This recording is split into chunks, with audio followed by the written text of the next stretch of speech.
away we go. The Wednesday edition, Mr. Relevant, Alex Strouf, Josh DiMaggio, Will Sommers, Hunter Vaughn with you on this fine Wednesday. The Packers lose Monday Night Football 10-7 to the Philadelphia Eagles at Lambeau Field on Monday Night Football, so we will get to all that. But before we do that, I just want to say I love the MIA, man. I love the MIA. I'm in Lambeau Field on Monday night, and I didn't get his name. I couldn't find him after this interaction happened, and I know everybody's going to be mad at me for this. But there's a guy that yelled, Strouf! I turned around and he gave me a fist bump and he said, Mr. Relevant, best show ever. And I dapped him up and I was standing in somebody's way, so I had to get out of the way. And then when I went to go use the restroom later, he was gone. So I didn't get to catch his name. But shout out to that guy, whoever that was, for hanging out with us. Now, also, before the show even starts today, Matthew chimes in on ESPN Milwaukee on YouTube. It's the Joshy reaction show.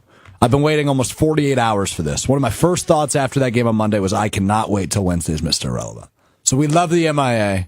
We appreciate you choosing us, hanging out with us, reacting with us to the Packers' second straight loss, 10-7 Monday night to the Philadelphia Eagles. Packers now 5-3-1 and in third place in the NFC North. Well, I'm gonna give you the opportunity to victory lap right off the front. Lions in first place, Bears in second place, Packers in third place. Don't worry, I'm on the phone with Google. I have been for the past couple hours trying to figure out why that is how that is, because it can't be possible with Jordan Love and Micah Parsons, right? They can't be in third. So I'm working furiously. I just want everyone to know that I don't think that's right. Thanks, Will. We appreciate you.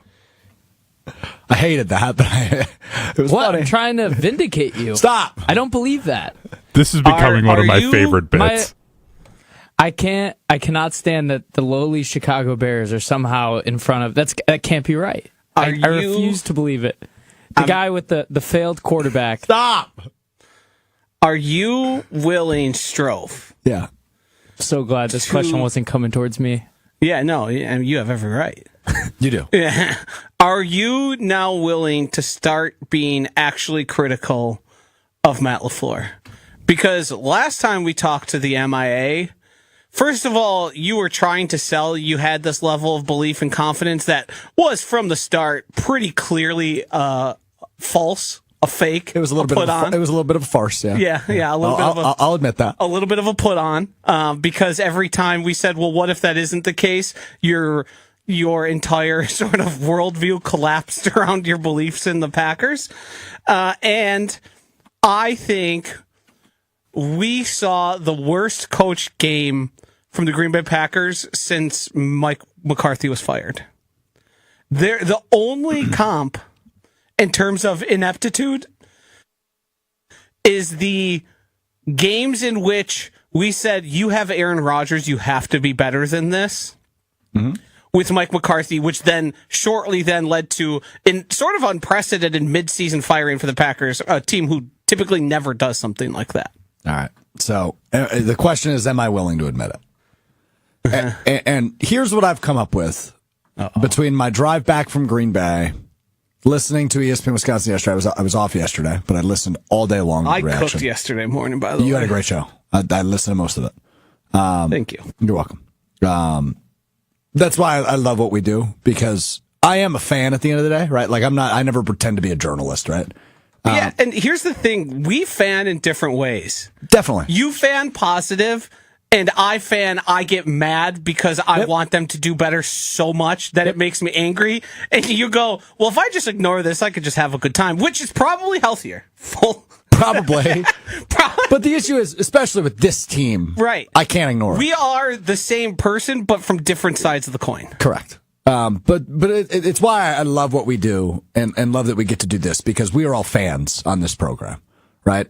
And it is therapeutic in some weird way to listen to people call in and talk about it and hear different perspectives on what the hell went wrong. Anytime our favorite team loses, whether that's the Packers or the Brewers or the Bucks or the Badgers or Marquette, or I don't know. There's going to be a lot of Wisconsin Herd fans soon. I would like to get to that and what we missed, but regardless, whoever your favorite team is, it is nice to know there's a community and there's people reacting to this. So as I was driving from Green Bay yesterday, driving back down here to Milwaukee, I just kept thinking about something I enjoy doing, something that's therapeutic for me, and that's grocery shopping. grocery shopping is therapeutic for me. I do it once a week. I go, it's silent. I go through the sections. I look at the produce. I grab different things. And in a grocery store, here's the analogy I came up with. Everything has a shelf life. Whether that's bread or vegetables or rice, which has a very long shelf life, and flour, which has a long shelf life. Everything has a shelf life. Wait till you learn about canned foods. I was going to say, what do we do with non-perishables? The food that they put into bunkers. There is very famously... Those have an expiration date too, then. It's just much longer, right? And that could be the Matt LaFleur in this scenario. 7 years.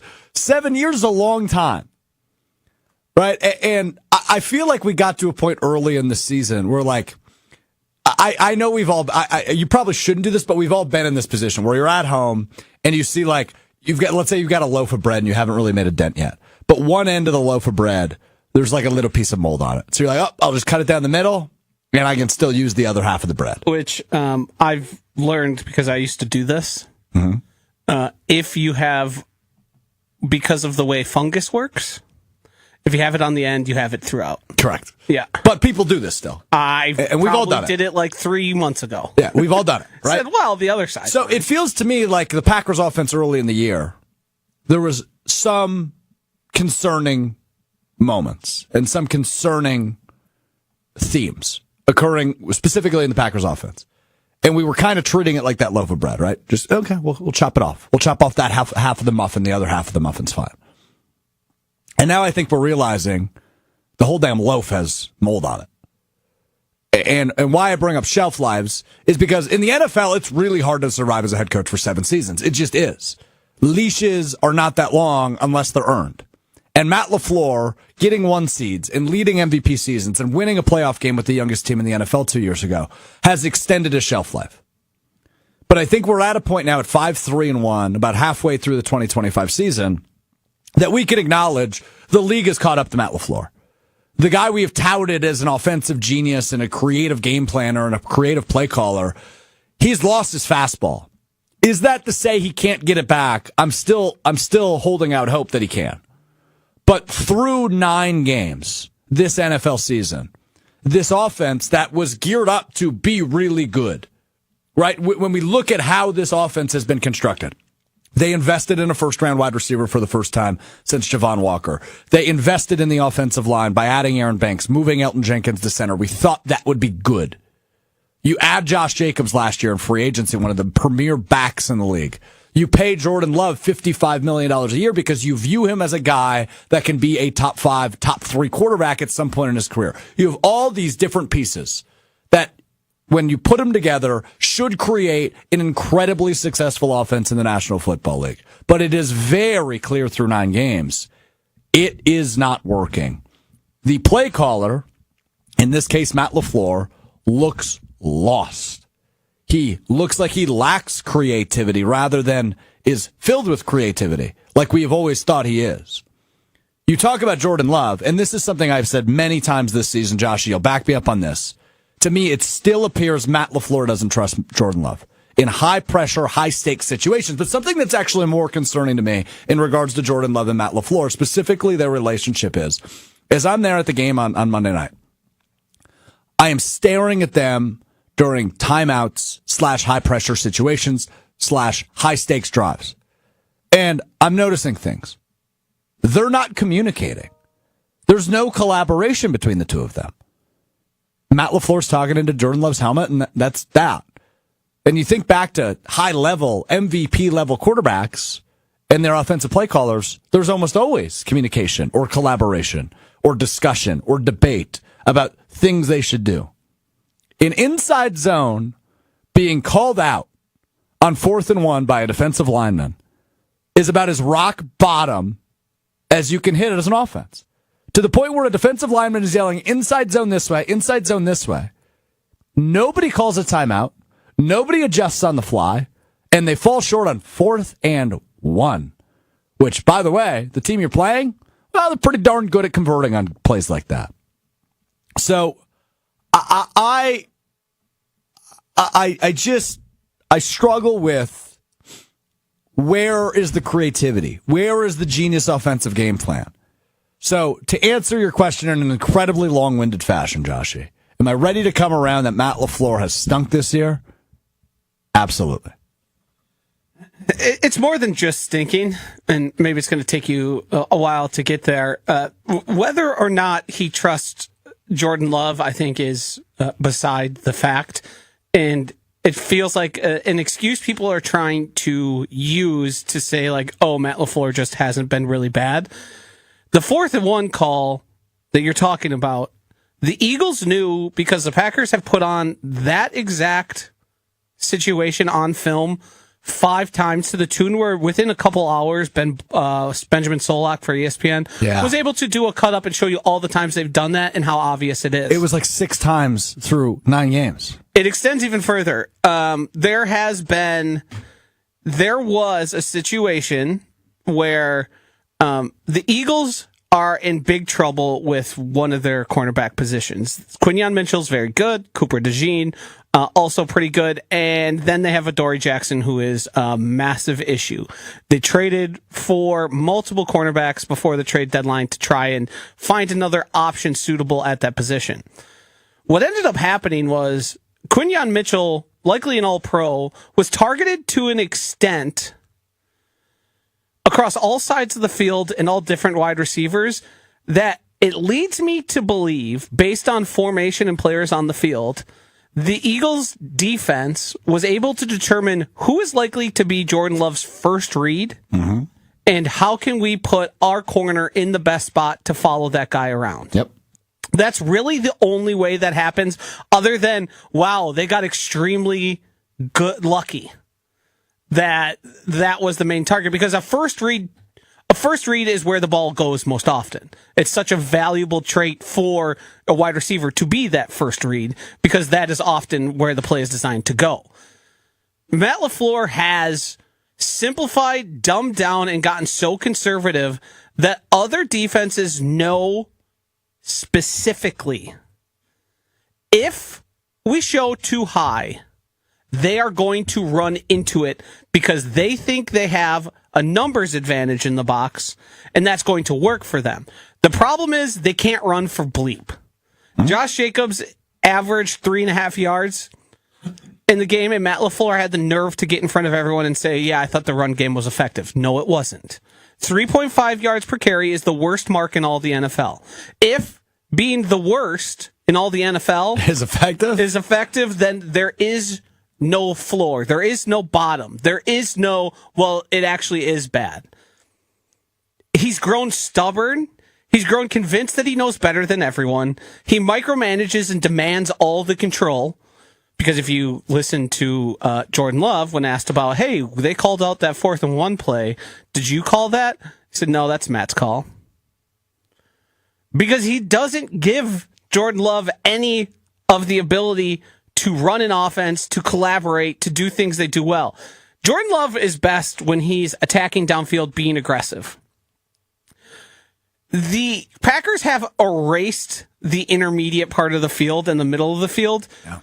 They're not targeting that area of the field. Jordan Love, if you correct all of his stats and look at like expected points added, completion percent over expected, all the things that sort of you can numerically determine with advanced numbers how well someone's doing, he's great. Yeah, he's one of the top 5 quarterbacks in all the NFL. The main factor is you have a head coach who is either too stubborn, unwilling, or has been passed by.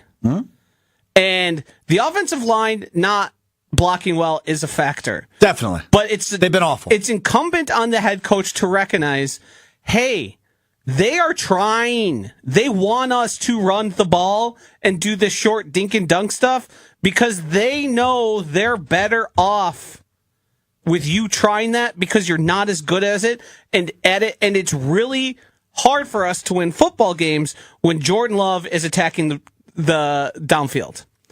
All that is very simple, very straightforward. And since the Cleveland game, when they just went too high safety, everybody has replicated that. And it's worked every time.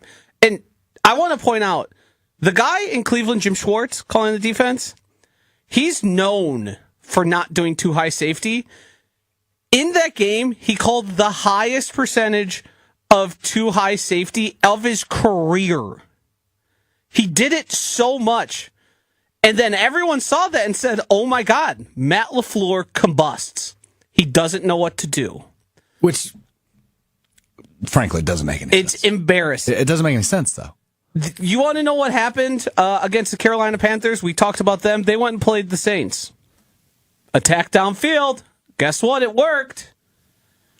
The too high shell stuff doesn't mean you can't pass down the field. It's just you're not calling the plays to do it, and you're unwilling to try. Matt LaFleur has until the end of the season to figure it out, and if he doesn't, He'll be gone. he's going to be coaching elsewhere. Yeah, he'll be gone. And look, he'll get a job. He's going to be a really highly And sought he'll after probably candidate. reinvent his offense. Yeah, and he probably will do it successfully. I think we all realize the level of coach he is, but it is not working right now. And when we talk about what Brian Gutekunst, and I understand he does not make this call. It's Ed Policy who makes this call. But you got to understand what Brian Gutekunst said back in January after the loss to the Eagles, ironically, in the wild card round. I think it's about time we start competing for championships around here. Brian Gutekunst has lived up to that. Now, we can certainly knock him for the free agent signings this year. Nate Hobbs and Aaron Banks have both been failures. No ifs, ands, or buts about it. Taking the swing on Matthew Golden in the first round of the draft has not worked as well as maybe we anticipated through the first 10 weeks of the season. But trading for Micah Parsons and impacting the defense in the way you did is certainly a feather in his cap. And that was a win-now move. And the defense, frankly, has done their part. The Packers have lost 3 games this year. They allowed 13 to Cleveland, 16 last week, and 10 this week in their 3 losses. 16 last week to Carolina, 10 this week to Philadelphia.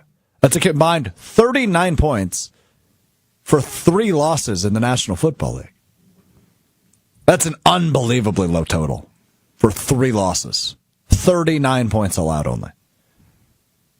If your defense, which for years and years and years and years and years with Aaron Rodgers, this defense couldn't hold teams to 10 points, couldn't hold teams to 13 points, couldn't hold teams to 16 points. Aaron Rodgers won football games by putting up 28 points and 31 points and 35 points because that's just what this offense did. And now we are in an era where I think most of the blame falls on the play caller, but some of the blame falls on the offensive line, some of the blame falls on the quarterback, some of the blame falls on the pass catchers. They have held teams to 13, 16, and 10 and haven't been able to get it done in any of those games. That is about as bad of an indication of where things are as you can get. Bad, bad, bad, bad, bad. On first and second down, run plays that Matt LaFleur called, cumulatively throughout the game, the Packers had negative 10 expected points added. Mm-hmm. On second and long, they ran at like nearly a 70% clip until the game got to the point where they had to sort of air it out and try and get back into it.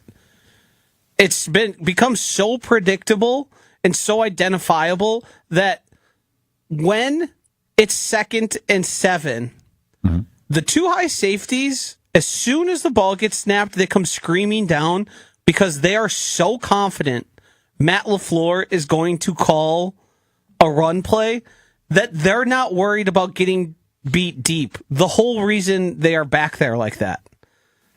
It's become indefensible. It's become embarrassing. You lost Tucker Kraft and you decided to lean more into your run game. Tucker Kraft was integral to the effectiveness of the Packers run game, and it got worse.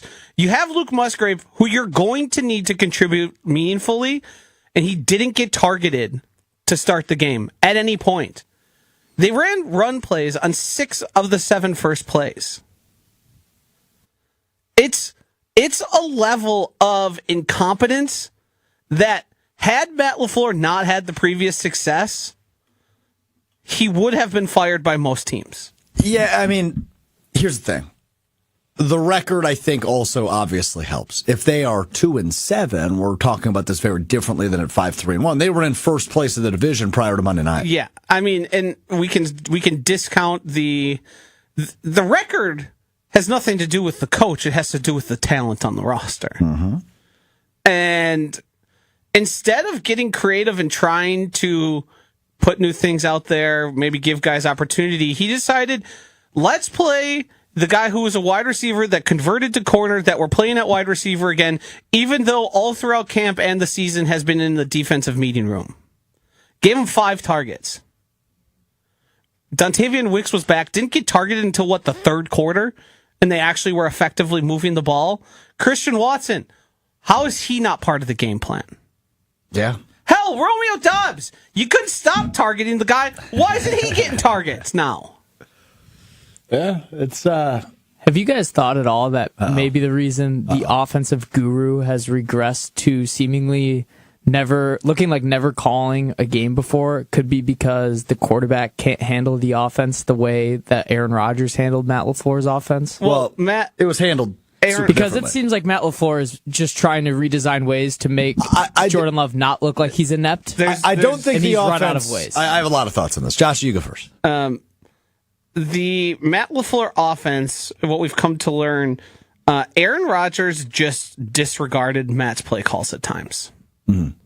He would get something in his headset, and he would say, no, F that, we're running this. And they didn't really talk about it, but you sort of heard indications. Definitely. And there was the whole, not supposed to audible thing. It's the same thing that goes on in San Francisco. They want you to do exactly as they say every single play. And the reason guys we watched Jimmy G be like, wow, he's pretty effective. And then they moved on, and it was because Jimmy G liked to color outside the lines a little too much and didn't have the amount of talent to justify, like Aaron Rodgers, well, if he's going to color outside of the lines, it's almost always going to work. But that's a big part of it. Jordan Love, his turnover rate's incredibly low. His interceptable throw rate's incredibly low. His completion percentage is way up before they started the dink and dunk crap. It's all changed. He is that good. It's the coach might not trust him for whatever reason. Yeah, that's the feeling I get. And Matthew but he's wrong about it. I think he's protecting him. Matthew makes a great point on YouTube. He said we have 5 total passes before the final drive of the first half. How do you have a $55 million quarterback and only throw 5 times before the 2-minute warning? See, the protecting him doesn't make sense. The Texans didn't protect Jordan Love as much, didn't protect Davis Mills as much as Matt LaFleur is. Yeah. Marcus Mariota's given more freedom and ability to air out the ball. And that's the problem I'm having with this offense is, okay, if Love isn't vocal and doesn't speak his mind or doesn't want to collaborate, I shouldn't say doesn't want to collaborate, but doesn't collaborate in game with Matt LaFleur, that's fine. But have a little gumption. Jordan Love was the best in his career after that Pittsburgh game when they said let her rip. We're just going to go out there and we're going to throw the ball and we're going to attack. And he was the best quarterback in football for 8 weeks. That Matt LaFleur and that approach is gone. We haven't seen it. And last year we argued, he's hurt. There's all the Jordan Love. There's all these factors. The only time Matt LaFleur has done that is because his back was against the wall and he was forced to do it. Yep. So regardless of who it is, are you ready to say that Matt LaFleur and Jordan Love are not a fit? I've been saying it for a long time. Josh has been saying that. And they never will be. Once again, I think Josh has been saying that. They can't work together. I think it's certainly trending that direction, yeah. I don't think it's Matt LaFleur and this isn't Jordan a done Love deal, though. Specifically, I think it's Matt LaFleur and any quarterback who's not a for sure future Hall of Famer. Well, that means that future Hall of Famer / MVP is just making it would Matt need LaFleur. to be Aaron Rodgers, Lamar Jackson, Josh Allen, Patrick Mahomes. Yeah. It would have to be those level of guys for him to just be like, you can do what you're going to do, because he likes to micromanage. Mm-hmm. There's a reason none of the coaches in Green Bay go on to, really get hired anywhere unless Aaron Rodgers asks them to be or they're involved with the Bears. And there's a reason none of them have ever worked. Yeah. It's because Matt LaFleur does it all. Stenovich is offensive coordinator by title. He's not doing anything. He's not impacting how things go on offense. Yeah. There's one guy to point to. He's made himself the CEO. He has no inputs, and he's the one failing. So do you think at any point in his career he was a good head coach, or was it all just accredited to Aaron Rodgers being good and him not being able to coach Jordan Love? Well, not so much that second half, but I think the other two parts are true together. They can coexist. I think he was more supported by Aaron Rodgers than maybe we thought. Yeah, and more supported by probably guys like Devontae Adams. Sure. That part I can hear, but also let's keep in mind how bonkers he went in year 2 and 3 of that LaFleur system. Yeah. And he was not doing that in the McCarthy system. Right? So the system played a role. Like, we've got to give LaFleur his flowers. Yeah. But the system Kyle Shanahan was running at that time is vastly different from the one he's running today. Yes, and I don't know that you can make that same case with LaFleur. Correct. Yeah. Don't you remember when guys were just streaking wide open across the field? Mm-hmm. Haven't seen that. I can't imagine that's just because Jordan Love replaced Aaron Rodgers. Yeah, so I want to bring up something that we talked about a little bit last week. And I often, I think this is the, I don't want to say it's the I'm giving up signal in the NFL, but it is the I'm not good enough signal in the NFL. And that is if he was to give up play calling. The issue with the idea of Matt LaFleur giving up play calling is, well, that's why he was hired, number one. No one else can do it. And number two, who would do it? I know this is a dumb question, and we often do this when we're in panic mode and we wonder, like, what does Adam Stenavich do? I imagine he helps during the week with game planning, but what is he doing in game? Because why is Matt LaFleur playing on his iPad? Where's Adam Stenavich in that moment? I mean, having your back to the field. Not a great look. About as bad of a look as you could envision. Not a good look. No. I'd imagine Stenavich is ostensibly, big word, quarterback's coach. Well, he was the offensive line coach prior to his So then he promotion, just manages the offensive line, basically. He's basically a positional coach. which is bad. Yeah, but that's how most teams, like the Bears, Declan Doyle doesn't really do anything. You probably didn't even know his name, the offensive coordinator. Like, it's all Ben Johnson. Declan Doyle is just a tight end guy with the title of offensive coordinator. Just a tight end guy. How's that worked out this year? Pretty good, according to Google. According to Google. Google. So I was just wondering, trying to at least get a little bit positive for you guys here. How many games in a row of the offense not looking as bad as what it has would you guys change your minds about Matt LaFleur and this Packers offense? Like, do they have to go 3 weeks in a row, the rest of the season? Like, what would it take? I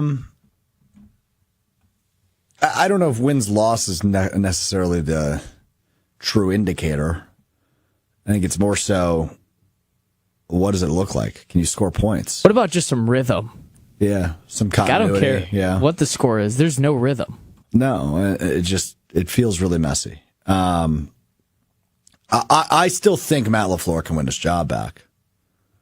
I mean, what you do at the end of the year is ultimately what matters. They get to the NFC Championship game somehow, which feels impossible right now after Week 10 entering Week 11.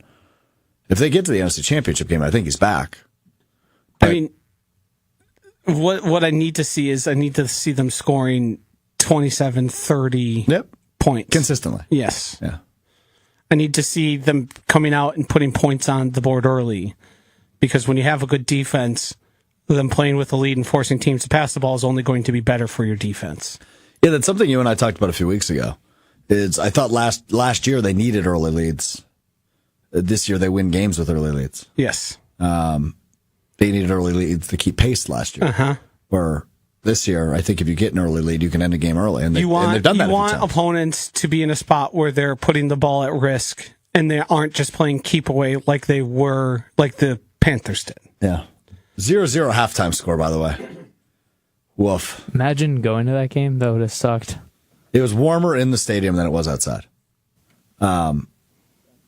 Straightforward, lack of wind, body heat. Correct. But it actually felt really nice in there because I did the pregame show, obviously, outside. And in our Pella Windows and Doors Wisconsin mobile studio up in Green Bay, kind of a wind tunnel. You get shot right in the face. And I got in Lambeau and I was like, whoa, it's warm in here. Crazy. Everybody was bundled up, though. A lot of Eagles fans at Lambeau Field on Monday. The Eagles fan base travels surprisingly well in the NFL. Going to the Cowboys-Eagles game, like, there were way more Eagles fans in Dallas than I expected.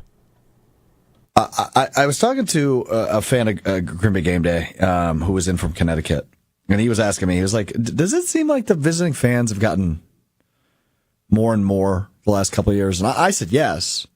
Like even the Bengals a month ago, I felt like there was a lot of Bengals fans. I didn't even know there was a lot of Bengals fans. And there was a lot in Green Bay.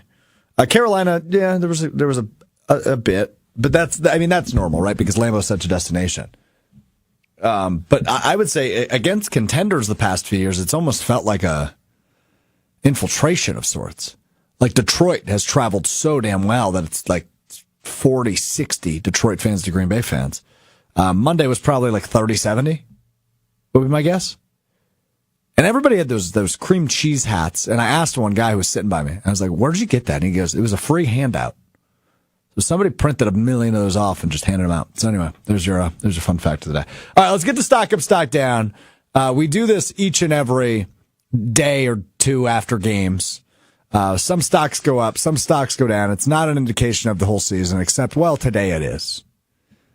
I'm going to keep it relatively simple and stock up, stock down today. Let's start, Will, with a stock up. Stock up. To the defense. Will, let's go quickly to stock down. Stock down. To the offense. I mean, that's as simple of a stock up, stock down as you can have today, right? I have lost a lot of faith in the ability to win games because the offense can't get points. And defensively, clearly they're good enough to hang with anybody, right? I referenced this stat earlier. They've lost 3 times this year. They've only allowed 39 points in those games, 13, 16, 10. If you hold opponents to that many points against an offense that is orchestrated and constructed the way this Packers offense is, with the play caller you have, with the quarterback you have, and with some of the pieces around in the skill positions that you have, you should be able to score 17 points. You should be able to score 21 points. That's not asking a whole lot out of this offense. And they have lost games while allowing 13, 16, and 10. That is really, really, really bad. I don't really have much to add here. I feel like I've got everything. Offense, yes, stock up to the defense, stock down to the offense. Yeah, I will make note that the guy I've been pumping for weeks was the highest graded player on the field, Carrington Valentine, for the defense. He also, was it like 1 of the 6 targets was a completion? He had a pass breakup as well in there. It's unfortunate that it took weeks and weeks and weeks to recognize what everyone was talking about in training camp. Yep. That, well, one of the best guys on the field they have here with a lot of talent out there. He had a nice game. Is Carrington Valentine. He's a cornerback, and he's not Quinyon Mitchell, so he's going to get beat. He's going to have a bad game or two. But he has been better than all the other options at corner every time he gets the opportunity. Okay, so I agree with that as a stock up. I'm actually confused with what to do with this stock. So I'm going to throw the name out, and then we can determine whether or not it's a stock up, a stock down, or a stock neutral. Okay, this is a little bit of a twist on stock up, stock down today. You mentioned the position of cornerback. There was a cornerback playing wide receiver a lot on Monday night. It was Bo Melton. Bo Melton's stock could not be further into the dust. I mean, stock down. Bad game, special teams. Bad game as a wide receiver. He lined up improperly, costing them their biggest chunk play of the game. He dropped a pass on 4th down, and then he ran into the end zone, costing them a really advantageous spot to bury the Eagles. 5 targets, 2 catches, 28 yards. I can't even be really that mad at him for the wide receiver stuff. No, it's kind of hard to be because the dude that you made him a cornerback and then asked him to play wide receiver, and the reason why he outsnapped Malik Heath, beyond me. Malik Heath has way more snaps on offense than Bo Melton does to this point. And your Savion Williams, the guy who you brought in to be like the gadget guy, apparently just is incapable of running routes and getting open. Mm-hmm. And for some reason, they've tried to justify his spot on the roster, and he hasn't been able to do the things they need to do when they are down guys and talent. So, I also will say, just by his absence and the way the passing game looked, I think I have to give a stock up to Matthew Golden. Stock up. Who didn't play? His absence, it was apparent. Bull Melton was out there dropping passes, lining up wrong. Guys were not as open. The passing offense didn't work at all. He must have. There must be value to that because. What does that make Tucker Kraft then the greatest football player of all time? Well, he was the best tight end in football. He was. Yeah, but we'll look that bad without him. He might be the greatest. He might be the greatest player of all time. time. He actually might be onto something back there. He's already a Packers Hall of Famer. For non-Micah Parsons on this football team, if anybody was going to evolve into the greatest football player of all time, he would be the betting favorite. Non-Micah Parsons. I mean, sure.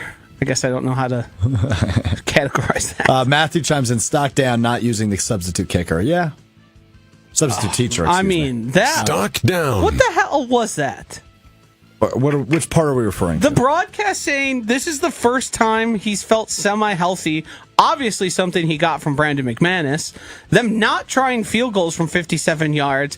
And then trotting his ass out there for a 64-yarder. That Joe Buck heard it hit the foot and said, no chance. I mean, what are we doing? We have this guy in the roster. Clearly, he's not healthy enough to kick. 57, you should have some faith in your kicker to make that. At 57, yeah. Absolutely. Yeah. Absolutely. Yeah. Also, that whole situation, they talked about it on the broadcast, but I swear about 10 years ago, the NFL said if a timeout has been called, you cannot kick the ball and it's a delay of game penalty. Did they change that rule at some point? Or am I just making this up in my head? I swear that should have been a penalty. That was a rule. I don't think that's a rule. I don't think that's because I thought it was a whole thing when you were trying to ice the to. kicker, and it was like if there's been so much time after the timeout, you can't just go and still kick it. I thought that was a thing. I don't think that. I think there was a time, and it would have to be egregious. But if the snap gets off, they just let them kick it. Okay. Some kickers don't want to kick it too. Yeah, and some do because they think it helps them. Good thing McManus did showed him they weren't. Somebody did a long-term study about this, and I have no idea why I read it. But icing the kicker is extremely effective if you call the timeout in time for them to not kick it. Once the kicker kicks it, the effectiveness of that goes way, way up. In terms of where they were able to track it, where it was extremely effective. So if you're going to do the ice the kicker thing, it works. You just have to do it before they even get close. You want the kicker to get into his starting to do his positioning, and then you call it. Don't even make it close. I've seen people talk about how you wait until because they'll do the 3 steps back, and as they're getting through that second step is when you should do it because then you're throwing them off their rhythm of their setup. Yes, they started the process. Yep. That's one of my favorite things to call that out when you know they're going to ice them. Be gotta call it now. Call the timeout now. You're welcome. It's remarkable they even got the ball back, and that was even an opportunity for Brandon McManus because I don't know what the hell the Eagles were doing there by throwing the ball. But anyway, here we are. A couple more quick stock up to Evan Williams. I thought he had a really nice game defensively. Yeah, I mean he got beat for a touchdown, but that was a remarkable play by a very good player. Yep. Bingo. Good players make those plays. Yes, they do. Yep. And that's exactly what happened on that Much touchdown. like Saquon Barkley's big play as well. Yep. Oh, yeah, that was brutal, though. Yeah, I mean there was nobody in front of him. Yeah, it's just that's going to happen. You managed to not really feel A.J. Brown, who I believe I saw, and maybe confirm this someone, but he was on a stream and said, if you own me in fantasy, drop me. Yeah, he did. Hilarious quote. And Nick Sirianni went back and forth with a reporter today when asked why they didn't target him. He was only targeted, 3 times, twice on the first drive, or first 2 drives, and then only the one at the end of the game. Sirianni said, what is this, debate club? To the reporter today. So clearly there's a little bit of unhappiness what going could on that even with possibly mean? I don't know. But the Eagles, by the way, are 7-2. Let's relax. Yes, Philly AJ Brown media did is say that on something yesterday. else. The streamer also asked him if everything was good, and he goes, "No, where have you been? Family's good, everything else, no. It's a bleep show." Yeah, I don't think they're winning the Super Bowl. He did this last year, though, and they won it. He was reading books on the They sideline. did almost the same exact thing last I year. forgot about the books. I don't know if another year of it is going to cause it to wear thin, but Oh, there's some really good teams in the NFC. yeah, the Rams. Very good. I'm all in on the Rams. The Seahawks just score a billion Yeah. points. The Seahawks actually may be very They good. scored like 38 points in the first half, it felt like. There was 2 Yeah, fumble they- recoveries for touchdowns. Yeah, they but just to add score to fast, that, yeah. there are 3 offensive drives to start the game. They also scored touchdowns on. So Yeah, the game was over right that's away. that's how you get down JSN. 35. JSN had, what was it, 3 catches, and then his day was over. Yeah. What do you need him for? Yeah, right. What do you need him for? Incredible stuff. Well, so yeah, the NFC is really good, and the Eagles are atop that, right? They're at 7-2, but the Seahawks obviously very good. The Rams very good. The Buccaneers still got to figure them out a little bit. The Lions, I still think, are very good. The Packers are certainly behind some of those teams. Like what teams? The ones I just listed: the Lions, the Bucks, the Rams, the Seahawks, the Eagles. Don't want to add another team Specifically there. Those 5. No. No, just those 5. Yep, that's right. We could talk about the Niners, but I don't think so. Too many injuries. Agreed. Well, isn't that kind of always? Whatever it is that team is. I saw somebody, and this is a little bit of a tangent. I saw somebody who covers them say that they had a theory that they were floating out that the location to an electric substation in San Francisco may be causing more injuries to happen to the players there. People didn't take too kindly to that, and they called it conspiracy theory and all that. I don't know enough in that science realm, but that's where they've gotten to, where they're doing analysis of what's going on or in around the stadium, not on the football field, that could be causing them to have so many injuries. Okay, well, that's enough of that. Could also be what is making Mac Jones good, because that doesn't make I like sense that you. I like that you clarified at one point during that tangent. Yeah, some people didn't like it and called it a conspiracy theory. What the hell else would it be? It's just a guy sharing ideas. Okay, fair enough. What's wrong with that? Hey, can somebody tell the MIA to calm down? We got people calling each other dumbasses in the chat right now. Who was that? Chef Ed called Michael a dumbass. Well. Michael If also the said shoe at the beginning fits. of the show.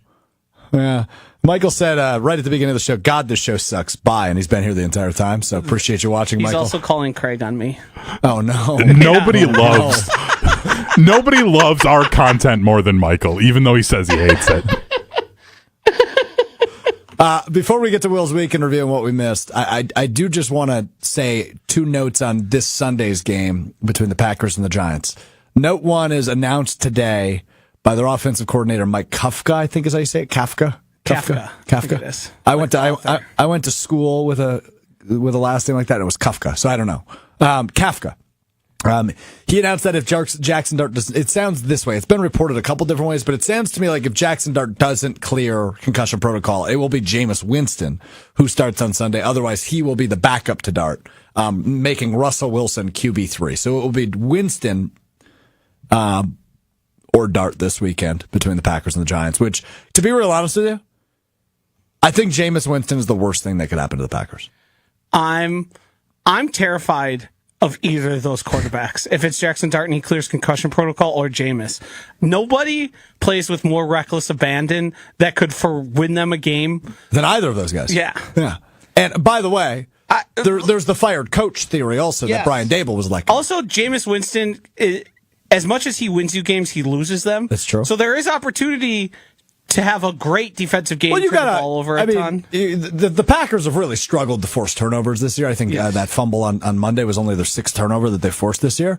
Maybe they could get that number up a little bit. Seeing the sack numbers and turnover numbers wouldn't be shocking. It'd be fun. Yeah, that's true. I've said this before, though. The biggest thing the Packers hate to see coming is a team that has nothing to lose, and there is no team in the NFL that has less to lose than the Giants. Couldn't agree more. The fired coach theory is real. Like I used Yes. it in my pick'em this past week. I picked the Jets, and I know their coach wasn't fired, but they traded everybody last week. So I was like, well, they've got nothing to lose. They're going to beat Cleveland. Remember how much people galvanized around Rich Bisaccia? Yeah, that's true. That's true. Great point. They made the playoffs that year, didn't they? Or they fell like a game short when he took over as the interim coach for the Raiders. Yeah, you're right. You're right. So the other part on this game, Packers-Giants noon on Sunday, is the Packers are 7.5 point favorites. Yeah. Does that feel right? So here's the thing. With the way Vegas does it, yes. And the way they determine spreads, like, it's not just simply what have they done recently. It's like quality of team. It's not even that the winning by the touchdown thing. It's actually the hook that bothers me. I figured 6.5. I thought it would be closer to that. But I mean, if you've bet against the Packers, and I don't know, after week 2, you've probably made a good amount of money. Probably doing all right, yeah. I imagine the people are pretty happy about that because, yeah, they typically don't cover spreads. The fact it's only 7.5 kind of tells you that they're dialing it back a little bit. Mm-hmm. Remember how big that spread was 2 weeks ago? 14.5? 13.5 did it finish at? I don't remember where it closed at, but yeah, it was right around there. It was around 2 touchdowns. The Giants are not a better team than the Carolina Panthers. No. You're going on the road, so there is this translation of home versus road, but that would still only be a 10.5 point spread. Yeah. Yeah. So it's adjusting down. The Packers are still 5-2-1, 3-1, 3-1, 5-3-1, 5-3-1. Yeah. Well, I imagine you can hear Joshy more on that spread and other things on this game on the Weekly Wager tonight, live from Potawatomi Sportsbook. That show begins on YouTube at 6:00. I do have to say this because Michael calls everyone else a knows everything guy, even though he said he correctly predicts all the scores, even though he predicted the Packers to win. Point spreads are not determined to even them out. They are made for books to make money. Thank you for not calling anyone a dumbass. That is the number one thing a sports book is invested in. They do hedge their bets in cases, but oftentimes you'll see 90% of public money is on this number, and then they all lose because a sports book's goal is to take your money. 80%, not to be 50-50. 80% of the money was on the Eagles on Monday. Yeah. So that turned out all right. Yeah, I mean, that spread went from Packers favored 2.5 to the Eagles favored 1.5. Yeah, but that kind of all happened on Monday, right? Because I think it was still 2.5 on Sunday. When I looked at like 6:30, Puddle was even. So it was 6:30 Monday or Sunday? Monday, 6:30 Monday morning. Morning. Okay, it was completely even. And then by game time, I believe it had gotten all the way to 1.5. The Eagles ended up being. I mean, moving that many points is crazy. Yeah, well, that's what happens when you're the Packers and people are realizing, wait a minute, that offense isn't very good, is it? So, all right. Well, I don't know if this will be good. I don't know if this will be bad. I don't know if this will make me angry, if this will make me laugh. It is time now for our resident Bears fan to do his best Chris Berman impression and lead us through a Wednesday edition, back to the OG time, of Will Sommers' Week in Review. Let's start in Chicago, fellas. How about it? I'm just going chronologically here. Let's start in Chicago, where the Bears hosted Jackson Dart and the Giants. The Bears would get on the board first as Kyle Manung Guy Fieri cooked up an 8-yard touchdown run to give the Bears a 7-0 lead. Early in the second quarter, Jackson smoked the Bears defense like a dart as he ran in a touchdown from the 3 yards out to make it 7-7. One thing you got to remember about Young Ho is he hasn't lost his coup, as Young Ho Koo hit a 32-yard field goal before halftime to give the Giants a 10-7 lead. Early in the third quarter, it was Jackson again as he looked like Bon Jovi the way he sent a shot through the dart of the Bears defense with a 24-yard touchdown run to give the Giants a 17-10 lead. Jackson Dart would later leave the game with a concussion, and I felt like I was having deja vu as Young Ho Koo netted another field goal to make it 20-10. This one's probably over, right? 20-10 late in the fourth quarter. Well, don't tell that to Iceman Caleb Williams, who found his Maverick and Rome Odunze for a 2-yard touchdown pass to make it 20-17. After a Giants 3-and-out, Caleb Williams was asked, "How do you like your eggs?" And he said, "Scrambled," as he ran in a 17-yard touchdown to seal the deal for the Bears to move them to 5-3-1. Oh, wait. They're not 5-3-1. They're 6-3. And second in the NFC North. I confused them with another team. Let's go up north now to the best football team in the state the past 2 weeks, the Wisconsin Badgers. Who beat the Washington Huskies. Come on, guys. Air horn, Hunter. Strouf, Josh. Wisconsin Badgers win? No? Okay. Also, the Packers played. Matt LaFleur modeled his offense after Forrest Gump in the first half as he would not stop running. Right before the end of the half, the Packers had a promising drive, but then Jordan Narcolepsy Love did what he does best and turned over the ball.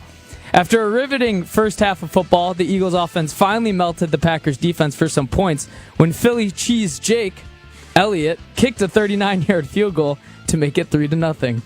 Early in the fourth quarter, Hurts looked like Vanessa Carlton the way he was jailing his way downtown to the end zone, where he found Devontae, who burned the Packers secondary to smithereens as Jalen Hurts found Devontae Smith for a 36-yard touchdown to make it 10-0. On the ensuing Packers drive, LL Cool Jacob said, "I need a touchdown," and brought the Packers to within 3 with the 6-yard run. Down 3 with 27 seconds to go, the Packers would get into Lucas Haversick's field goal range, but too bad he was inactive as McMahon assed it up again as his 64-yard field goal attempt almost hit Strouf in section 113. Imagine paying to watch that. Sheesh. As the Packers lost to fall to 6-3. Oh wait, that's the Bears. To fall to 5-3-1 and now sit in third in the NFC North. I'm sorry in advance to the MIA for being mean. With your Will's Week in Review, I'm Will Sommers. All right, I have a couple follow-up questions on that. Yeah, okay, I'll give it to you. That was mean. No, that's fine.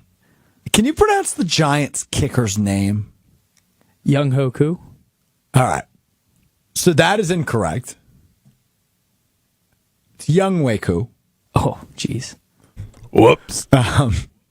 So you saying Young Ho over and over and over again was making me giggle, and I wasn't sure that was intentional. I'm going to come clean. I thought his name was the way Will said it all along. Nope, Young Waku.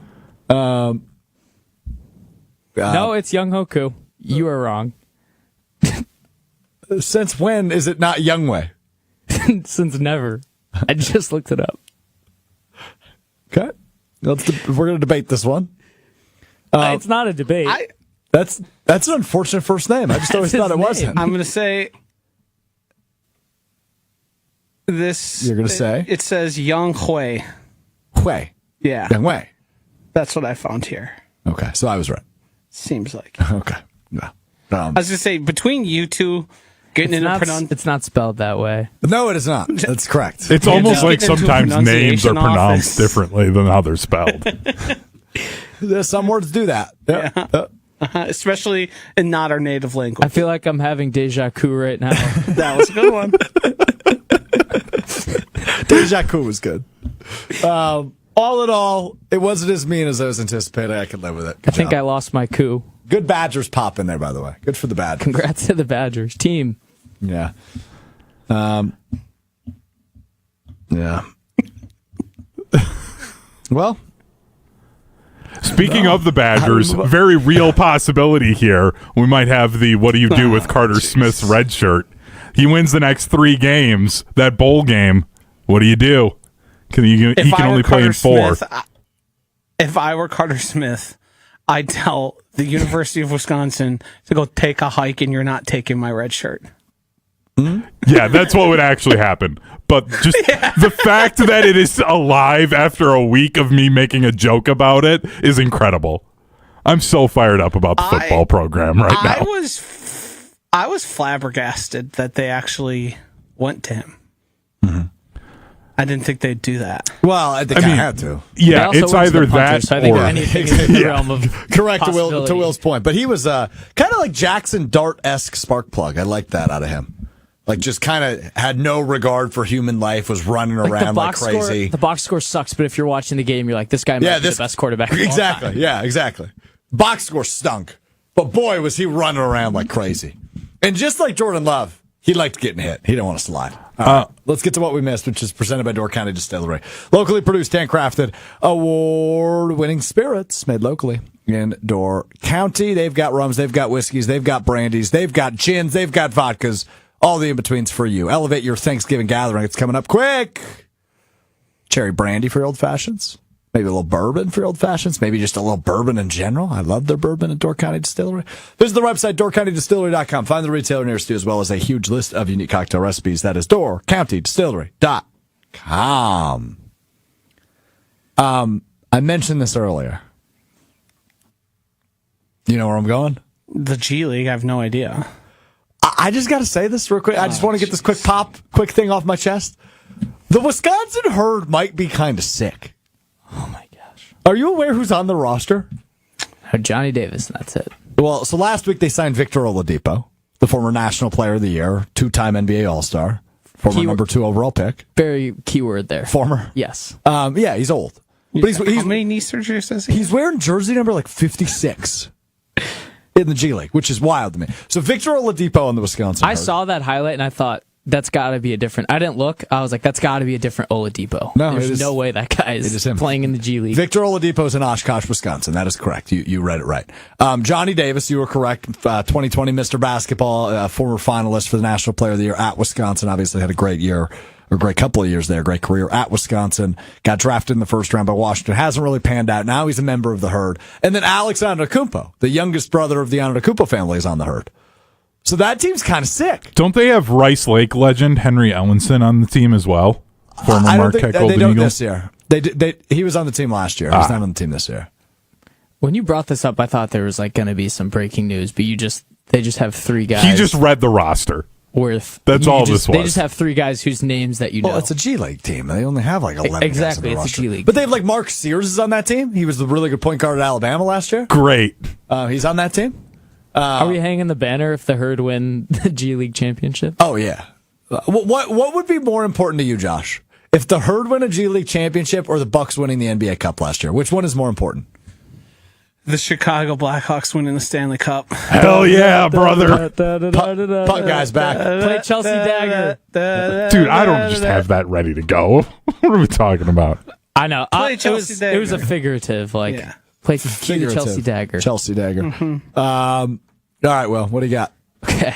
You guys are going to have to stick with me on this one. My word today is taco. So there is, I'm not going to define the word, but there is something in the news that I wanted to talk about where Cam Skattebo was live streaming and he was explaining to me, this actually made Wait, a what lot is of sense. What is Skattebo live stream? Video games or what? I don't know. It's just him on stream. It was just him talking. And he was talking about how he eats tacos. And he says that, so instead, like we're thinking a hard shell taco, right?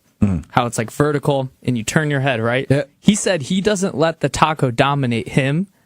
So he turns the taco this way.